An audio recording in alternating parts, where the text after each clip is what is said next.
मंगलमय मंगलकरमय वीतरागविज्ञान नमो ताय आते तरहंतारि करि मंगल करियो ग्रंथ कथन तो काज याते मिले समान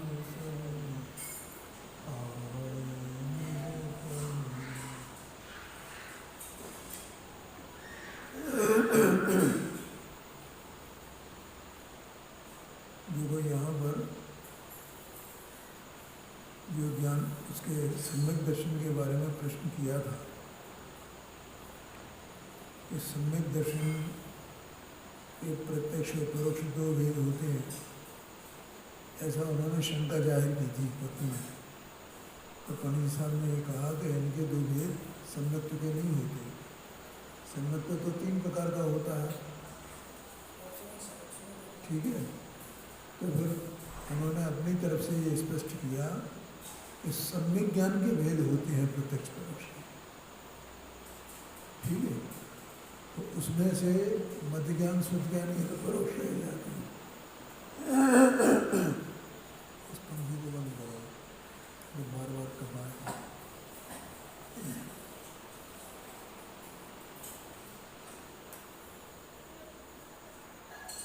तो प्रत्यक्ष परोक्ष तो सम्यक ज्ञान के भेद है, और मध्य ज्ञान शुद्ध ज्ञान ये परोक्ष है, और अवध ज्ञान मन परिज्ञान ये आंशिक रूप से प्रत्यक्ष है,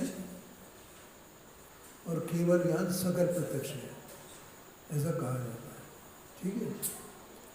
मध्य ज्ञान शुद्ध ज्ञान आंशिक रूप से प्रत्यक्ष क्यों कहे जाते हैं, और वे प्रत्यक्ष की परिभाषा क्या है कि प्रत्यक्ष ज्ञान जो है वो स्पष्ट जानता है ना, स्पष्ट जानता है, और परोक्ष ज्ञान स्पष्ट नहीं जानता।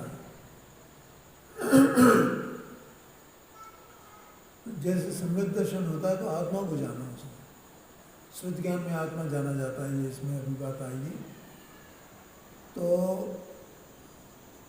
उस शुद्ध ज्ञान जानता है आत्मा को, तो बस एक स्वभाव को ही जाना है उसने, और कुछ भी नहीं जाना है। न तो अनंत गुणों को जाना है, न संख्यात प्रदेशों को जाना है। एक स्वभाव का निर्णय हुआ है कि मैं इस स्वभाव वाला हूँ, और मैं अनादि अनंत हूँ, निरालंब तत्व हूँ, और ज्ञान और आनंद स्वभावी हूँ, ऐसा ही जैसा आगे में बताया है, ऐसा उसमें निर्णय होता है। लेकिन और अनेक अनेक प्रकार के कितने कितने क्या क्या हैं, उनको सबको वो नहीं जानता है। क्यों? क्योंकि ज्ञान परोक्ष है, ठीक है। ये अभी चर्चा इसमें आएगी। और मध्य ज्ञान शुद्ध ज्ञान वो मर्यादा में जानते हैं।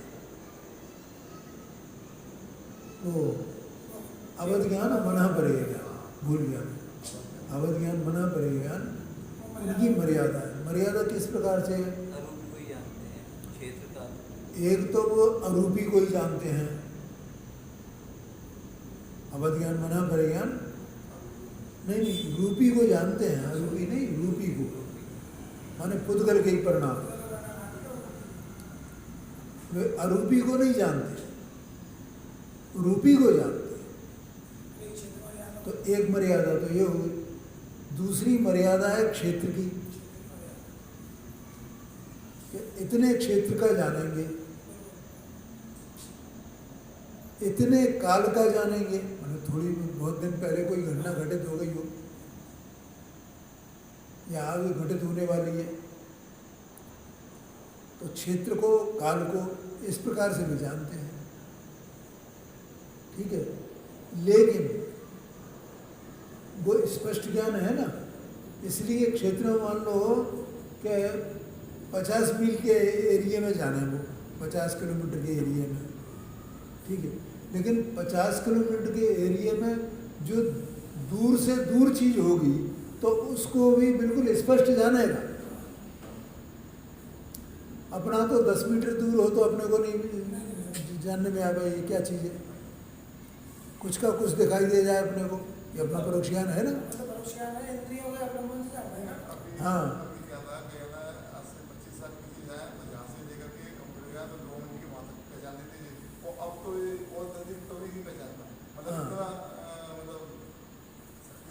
नहीं, मैं यहाँ ये कह रहा हूँ कि अभी मान लो जिसकी निगाह बिल्कुल अच्छी है, हम तो उसकी बात कर रहे हैं, एकदम यंग है और निगाह अच्छी है, और यहाँ कोई चीज़ पड़ी है तो उसमें भी उसको भ्रांति हो सकती है ना। वो समझता है, मैंने इसका मतलब क्या हुआ कि उसे स्पष्ट जानने में नहीं आ रहा कि क्या चीज़ है, और वो इतनी दूर की चीज़ को जान ले या इतने काल के बाद में इतने तक जानेगा। मान लो 5 साल समझ लो आप, 10 साल समझ लो आप, या 10 साल पहले कोई घटना घटित हुई या 10 साल बाद कोई घटना घटित होने वाली है, ठीक है, तो उसको वो जाने, लेकिन वो होगी 10 साल बाद, अभी वो वर्तमान वक्त बिल्कुल एकदम स्पष्ट जानेगा उसको, ऐसा होगा। हाँ जी, हाँ जी, उसकी चर्चा होगी। तो इसलिए वो ज्ञान प्रत्यक्ष कहा जाता है, और वो ज्ञान सीधा आत्मा से होता है, आत्मा सीधा जानता है, मैंने उसमें मन इंद्रियां वगैरह कुछ भी ना, मन है ना इंद्रियों का कुछ नहीं, ये अंतर है। और केवल ज्ञान तो अपन जानते ही है, सगल प्रत्यक्ष है।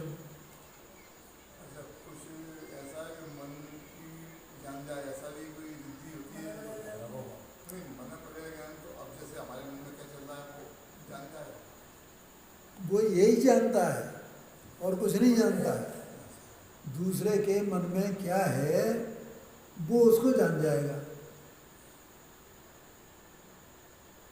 क्योंकि मन जो है अंदर में वो रूपी है ना, तो मन में जो विचार चल रहा है, जो चिंतन चल रहा है, जो विषय चल रहा है रूपी पदार्थ का, उसको वो जान जाएगा। लेकिन उसकी जो मात्रा होती है ना, अवध ज्ञान के अनंत में भाग होती है, इतना कम होता है, ऐसा है। और इन दोनों ज्ञानों की कोई कीमत नहीं है। क्या कीमत है मुझे बताओ? उससे कोई लेना देना नहीं है, ठीक है। अब जो नारकियों को और देवों को तो नियम से होता है, और मनुष्यों में त्रियंचों में किसी किसी को होता है तो वो लब्धि के रूप में होता है, इसीलिए लब्ध प्रत्यय उसको कहा जाता है। और नारकियों को देवों को नियम से होता है, इसलिए वो भव प्रत्यय कहा जाता है। समझ में आ गया? हाँ, अब आगम में लिखा है तो होता होगा, किसी को, सबको नहीं। कोई मतलब जैसे अरबों खरबों की संख्या है, उसमें कोई एकाध को कोई ऐसा हो जाए लब्धि, माने वो क्षोभसम से उसकी लब्धि माने पुण्य का उदय ऐसा हो, ऐसा उसके वो लब्धि हो जाए, उससे हो जाए। लेकिन उससे लाभ क्या है? और वो भी उपयोग की तत्समय की योग्यता है, अभी बताया। जैसे वो इंद्र को अवध ज्ञान था क्या नहीं था, लेकिन वो उपयोग कब अवध ज्ञान रूप परिणमेगा? लब्धि रूप तो पड़ा हुआ है, लेकिन उपयोग रूप कब होए?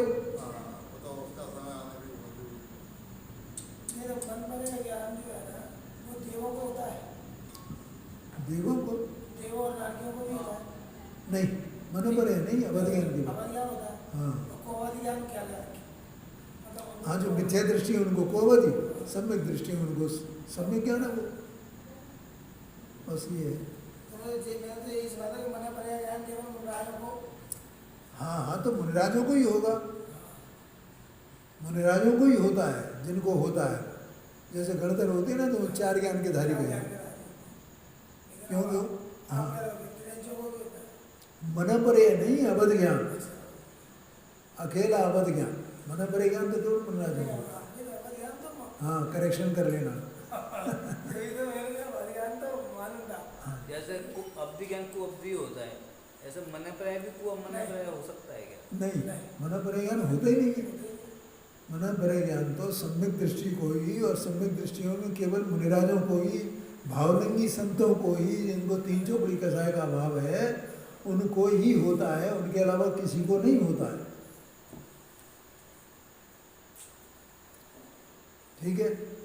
अच्छा, अब वो भी प्रकट हो जाए तो मुनिराजों को पता भी नहीं चलता है जब ज्ञान मन परिज्ञान है, नहीं पता चलता है, क्योंकि लब्धि रूप तो है।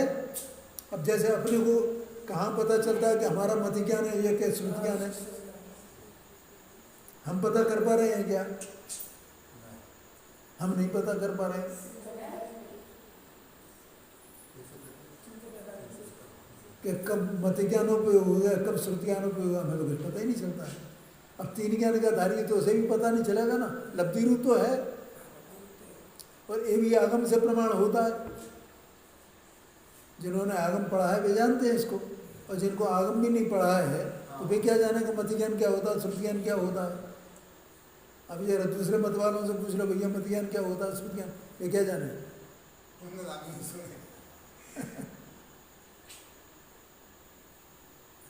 समझ में आया ना?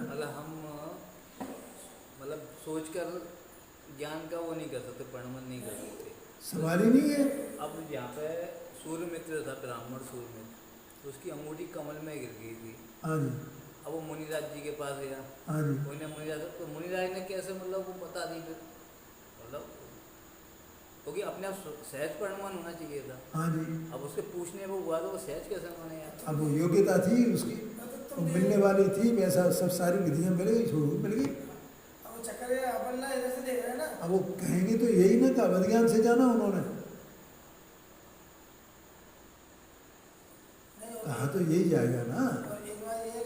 उसका पूछना उनका विज्ञान का, हाँ वही तो है, अपने इधर से देख रहे हैं। बिल्कुल बिल्कुल, ये अपनी दृष्टि में दोष है।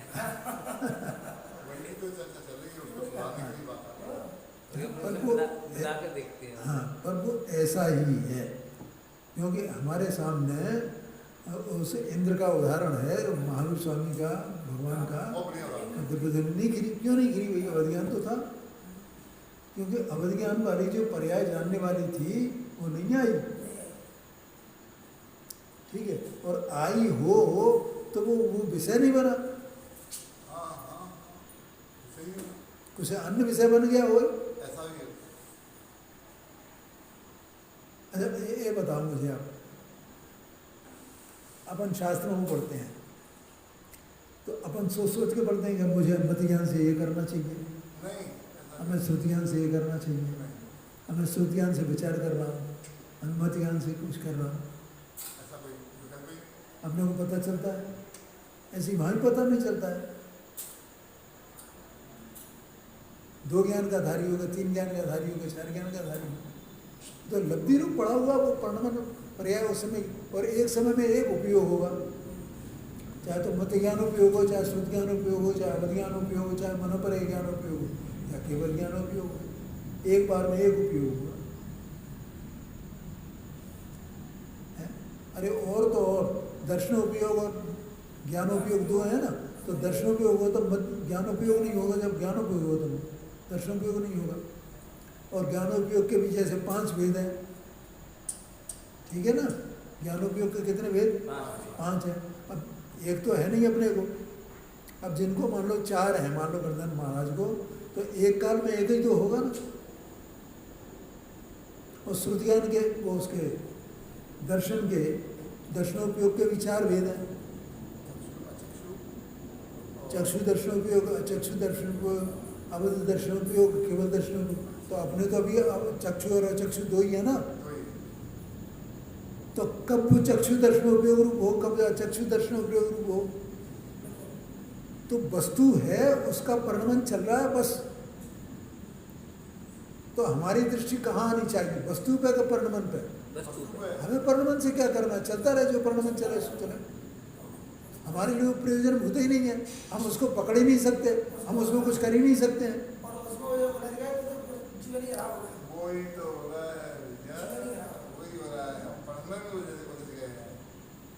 देह मनवाणी की बात तो कौन करे?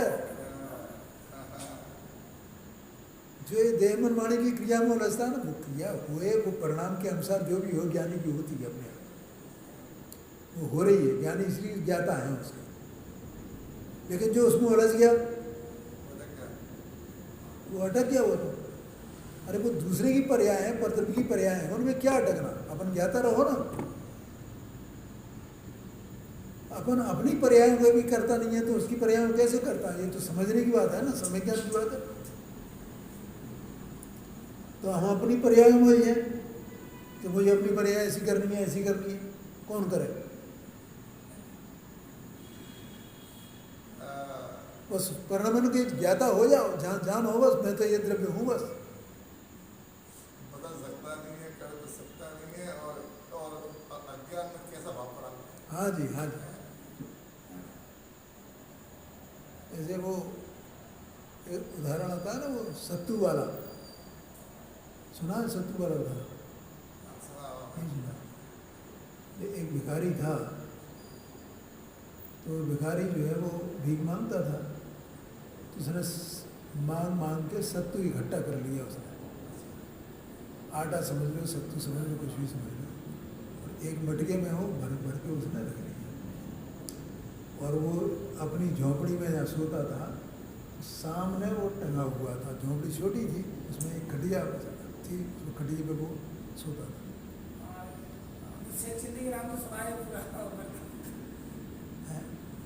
अब एक दिन वो सोचने लगा कि मेरा इतना सत्तू इकट्ठा हो गया है, अब मैं सत्तू को बेच दूंगा, और सत्तू को बेच करके मैं फलां चीज़ खरीदूंगा। मान लो मैं एक बकरी खरीद लूँगा, और फिर बकरी खरीद ली मैंने, और बकरी से फिर मेरे पास बकरियाँ हो जाएंगी। फिर उन्हें बेच करके मैं भैंस खरीद लूँगा, फिर मेरे पास एक भैंस से 2 भैंस 4 भैंस हो जाएंगी। उसके बाद फिर जब मेरा ये पढ़कर देखेंगे लोग, तो मेरी शादी होगी। फिर वो मेरी लड़की वाले आएंगे मेरे दरवाजे में, लड़की वाले आएंगे तो मैं शादी करूँगा। फिर मेरे बच्चे होंगे, वो बच्चा आंगन में खेलेगा, और वो मान लो बच्चा कहीं उसे चोट लग गई, गिर गया, तो मैं पत्नी में ऐसे लात मारूंगा कि सबको बदात पड़ गई। तो मटके में उसकी लात पड़ी तो नीचे गिर गया, वो सब फैल गया। ठीक है, तो जैसे वो कल्पना कर रहा था, ऐसे ये जीव झूठी कल्पनाएं इनमें किया करता, मैं ये क्रिया कर सकता हूँ, मैं ये क्रिया कर सकता हूँ, मैं ऐसा कर लूँ, मैं ये त्याग करूँ, मैं ये त्याग करूँ। क्या है? इस वस्तु स्वरूप को तो समझता नहीं है। ये बात है, बहुत गड़बड़ भाई। बस केवल इतनी अपनी वस्तु इतनी ही है, हम कहाँ अपना सिर फोड़ी करें? क्या करना अपने को? बताओ मुझे। अब ये तो कर्म निमित्तिक परिणाम है, विकल्प हैं। जैसा होने योग्य हो वैसा होए, जैसी क्रिया बाहर में होने योग्य हो वैसी होए। वो तो यहाँ आचार्य देव ने चरणान योग में ज्ञानी के पंचम गुण स्थान वर्ती जीव के कैसे कैसे विकल्प होते हैं, पाप का अभाव कैसे होता है, पाप से विरति कैसे होती है, और उसके कैसे कैसे परिणाम होते हैं, उनका ज्ञान कराया है गुण स्थान प्रमाण। और फिर उससे आगे और क्या होता है उसका ज्ञान कराया है। ये थोड़ी कहा है कि तुम ऐसा करना।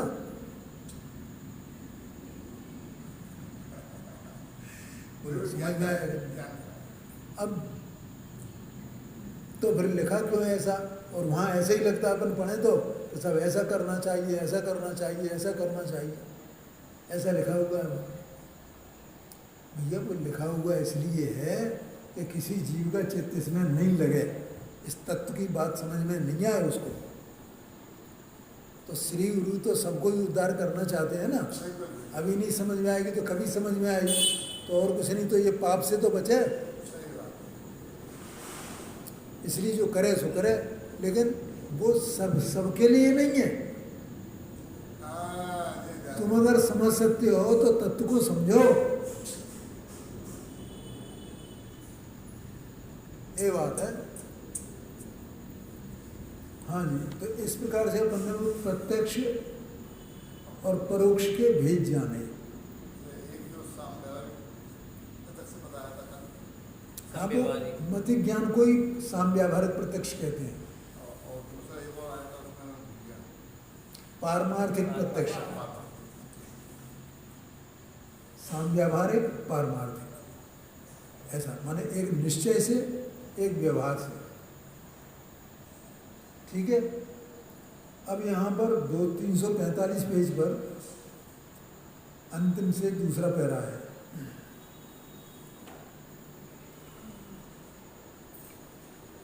और ये स्मृति प्रतिविज्ञान तर्क अनुमान होगा, ये तो कल बात होगी ना अपनी। हाँ अब यहाँ देखो, वहाँ इस स्वानुभव दशा में जो आत्मा को जाना जाता है सो श्रुत ज्ञान द्वारा जाना जाता है। मति श्रुत वो है ना, तो आत्मा को जब जानेगा तब शुद्ध ज्ञान द्वारा जाना श्रुत ज्ञान से जानेगा। ठीक है। मति ज्ञान की सीमा कहाँ तक है? कि मति ज्ञान की सीमा आत्मा को जानने से पहले, उपयोग आत्मा को जाने इससे पहले जो चिंतन मनन होता है वहां तक उसकी सीमा है। आत्मा वास्तव में शुद्ध ज्ञान के द्वारा जाना जाता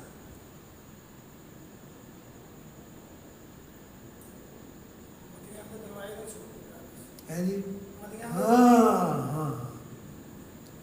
अच्छा, एक बात ये जो यहाँ लिखी पंडित साहब ने, तो एक जगह से और प्रमाण होती है। अपन ने 14 नंबर की गाथा, 15 नंबर की गाथा पढ़ी ना, तो 14 नंबर की गाथा के बाद वो एक टिप्पणी आई है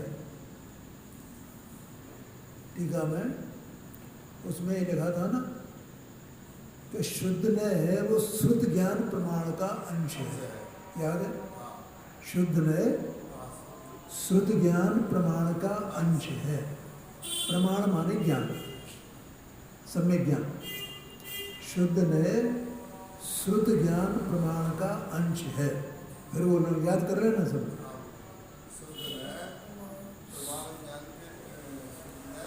शुद्ध ज्ञान प्रमाण का अंश है। ठीक है। अच्छा हाँ, और आत्मा को जो जानता है वो शुद्ध ने जानता है। यही तो लिखा है 14 नंबर की गाथा में कि जो आत्मा को अबद्ध स्पृष्ट, अनन्य, नियत, अविशेष, असंयुक्त ऐसा जानता है उसे शुद्ध ने कहते हैं। ये शुद्ध ने की परिभाषा है ना। तो शुद्ध ने माने नए, नए माने श्रुत ज्ञान का अंश, क्योंकि मति ज्ञान के नए नहीं होते हैं, अवध ज्ञान मना परे ज्ञान के नए नहीं होते हैं। जो प्रमाण और नए ये जो भेद किए जाते हैं ना, ये श्रुत ज्ञान के होते हैं। प्रमाण तो सभी ज्ञान है, प्रमाण माने सम्यक ज्ञान, लेकिन जो नए रूप जो भेद होते हैं वो श्रुत ज्ञान प्रमाण के होते हैं। तो वहां से भी ये बात सिद्ध हो रही है ना कि आत्मा को जो जानता है वो श्रुत ज्ञान है, माने श्रुत ज्ञान का अंश है। आया समझ में कि नहीं? कोई प्रश्न तो पूछ लेना, चिंता करना नहीं। शुद्ध ज्ञान द्वारा जाना जाता है। इन्होंने अभी एक प्रश्न किया था, आप नहीं आ पाए थे, ये हरीश थे एक समय, कि भाई ये चारित्र क्या होता है और वेदन क्या होता है, ये प्रश्न किया था। तो मैंने उनका उत्तर दिया था, इसलिए कह रहा हूँ कोई प्रश्न आया तो पूछ लेना।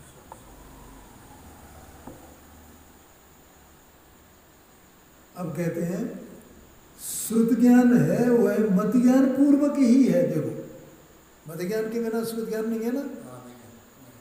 तो अभी अपन ने बोला ना कि मत ज्ञान मनन करेगा, फिर वो श्रुत ज्ञान काम करेगा।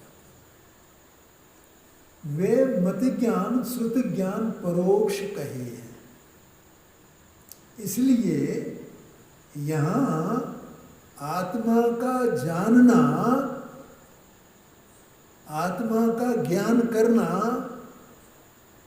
ये प्रत्यक्ष नहीं है, परोक्ष ही है।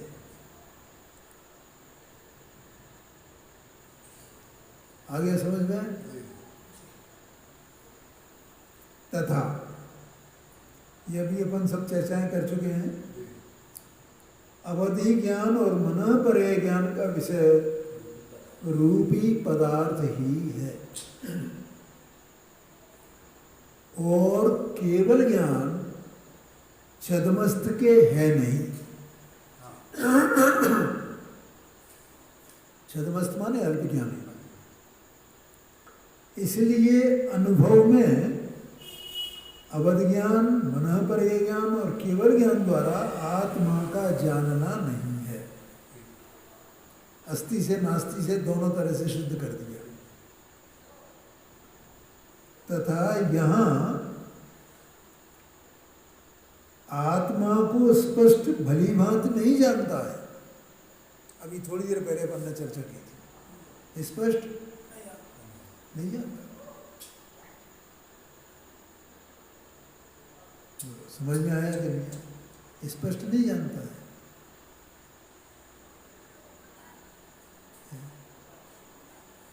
जाना जाता है तो भी स्पष्ट नहीं जानता। और अपने अस्तित्व को जान लिया उसने, उस अस्तित्व के स्वभाव को जान लिया। ये अस्तित्व मेरा है और इसका ये स्वभाव है, इतना जाना है बस। मतलब वस्तु स्वीकार कर लिया उसने। हाँ हाँ, 2 पॉइंट, अस्तित्व और उस अस्तित्वमयी वस्तु का स्वभाव, ये निर्णय हुआ है।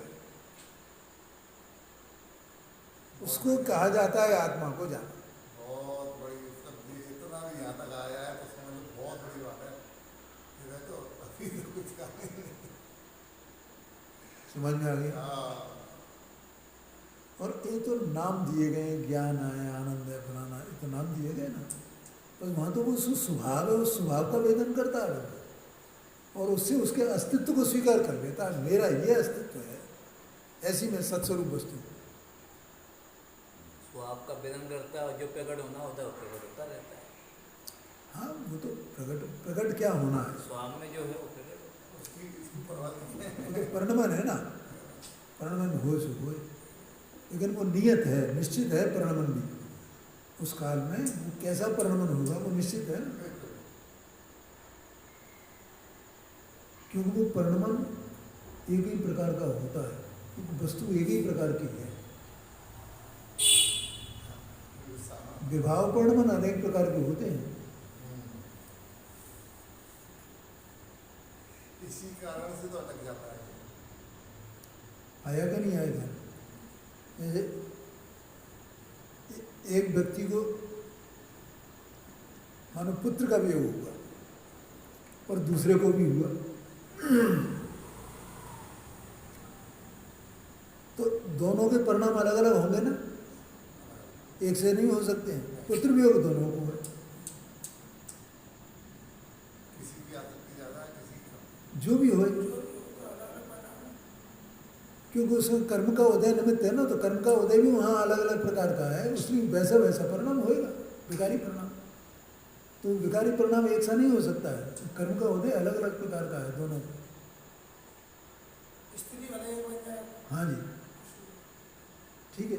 लेकिन आत्मा का जब अनुभव होगा तो आत्मा तो एक ही प्रकार की वस्तु है, तो हर एक जीव को, जितनों को भी होगा, वो एक ही प्रकार का परिणाम होगा वहाँ।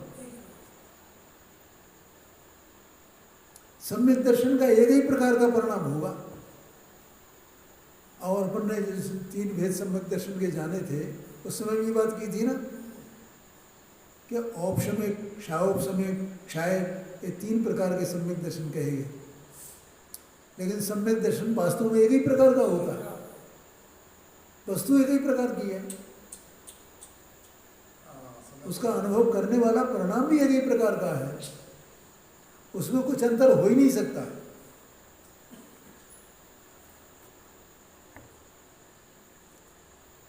आया कि नहीं आएगा? कर्म की अपेक्षा से 3 प्रकार के बता दिए। हाँ जी, क्षय, क्षोभ, मोक्षम की अपेक्षा से।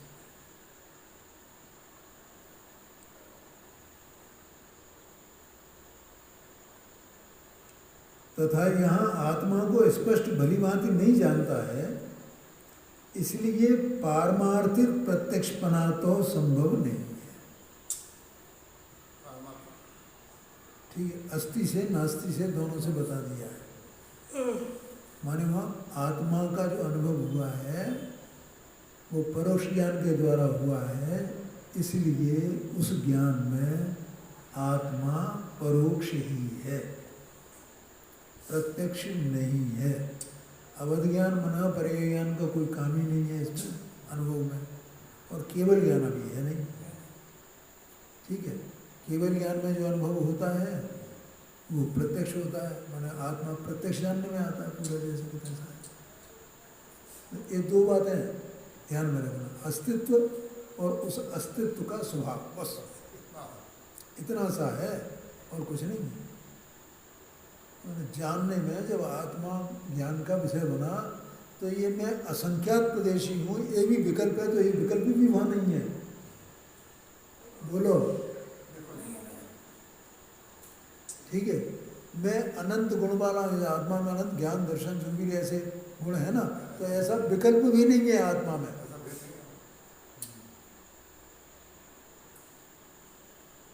ज्ञान में है कि नहीं? बस एक अस्तित्व और एक उसका जो सामान्य स्वभाव है, चेतना स्वभाव, ऐसा वो चेतना स्वभाव जाना गया है, निराकुल स्वभाव जाना गया बस, और कुछ नहीं।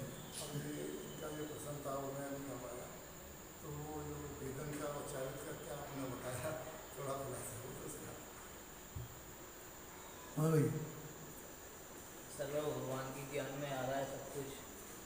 और इन्होंने ये पूछा था ज्ञान और वेदन में क्या अंतर है, ऐसा पूछा था। नहीं, मैंने पूछा जो प्रतीति है वो तो सब में दर्शन है। ठीक, मैं ये हूँ ये नहीं हूँ ये सब में ज्ञान है, तो वो लीनता ये होती है वो किस तरह से होती है, उसका क्या वो है? लीनता किसको कहते हैं, ऐसा इनका प्रश्न था। ठीक, तो मैंने ये कहा कि जो ज्ञानोपयोग है वो ज्ञानोपयोग अपनी जो सत्ता है, अस्तित्व है, और उस अस्तित्व का जो स्वभाव है तो उसके सन्मुख हो जाता है, और वो तो वही है। ठीक है ना, तो उस समय क्या होता है कि उस समय राग नहीं रहता है, और राग है जो चारित्र का विकार है, चारित्र का बाधक है। अब राग रहा नहीं तो इसी को लीनता कहते हैं, इसी को चारित्र कहते हैं। ये कहा। अब इनका प्रश्न ये था, आनंद प्रकट हुआ। हाँ, आनंद प्रकट हुआ, तो उस समय फिर वेदन, आपने बोला वेदन जानने में अंतर है, हाँ, तो मैं जानना कैसा हो रहा है फिर? तो ज्ञान का रूप क्या, मैंने ये बोला। हाँ जी। अब जानने में वेदन में क्या अंतर है, तो मैंने ये कहा, उसको स्पष्ट किया इनको कि जानना माने झलकन और वेदन माने उसका स्वाद, और दोनों ज्ञान की काम है। जानना माने झलकन और वेदन माने स्वाद। इसलिए मैंने केवली का उदाहरण दिया कि केवली के ज्ञान में सब झलक रहा है ना, और स्वाद का आ रहा है। ये बात है, अपने आनंद का स्वाद ले रहे हैं बस, इसको नाम वेदन है।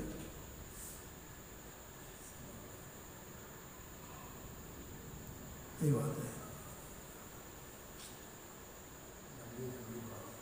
है गंभीर बात है, अद्भुत बात है, ये सुने नहीं जगत में कभी, कुछ पता ही नहीं है। तो ये झलकन जो हुई, हाँ, तो जो वेदन वो एक क्रम रूप हुआ कि अक्रम रूप हुआ? नहीं, वो तो केवली के तो अक्रम रूप है। अक्रम रूप। हाँ, और छद्मस्त के भी अक्रम रूप है क्या? झलकन हुई माने स्वभाव के सन्मुख हुआ, तो स्वभाव झलका ना उसमें, ज्ञानी पर्याय में, ये स्वभाव है। और वेदनानंद का हुआ कि नहीं हुआ? नहीं तो वो तो जब जब जल गया वो अक्रम रूप ही जल गया, इसमें क्रम का हाँ क्रम का काम है। मतलब वही हुआ। देखो इसमें इसमें आया था अभी अपनी रेस्पॉन्स जिनमें सारे सर्व परिणाम एक स्वभाव में एकाग्र होते हैं, ऐसा आया था कि नहीं आया था? सारे परिणाम, सारे मतलब ज्ञान का, दर्शन का, चारित्र का, सुख का, सब एकाग्र हो गए ना, एक में हो गए ना।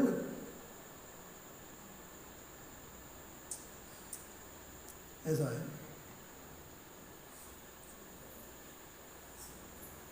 टाइम तो हो ही गया, आगे की चर्चा कल करेंगे। नहीं वो ये ना उसमें चलो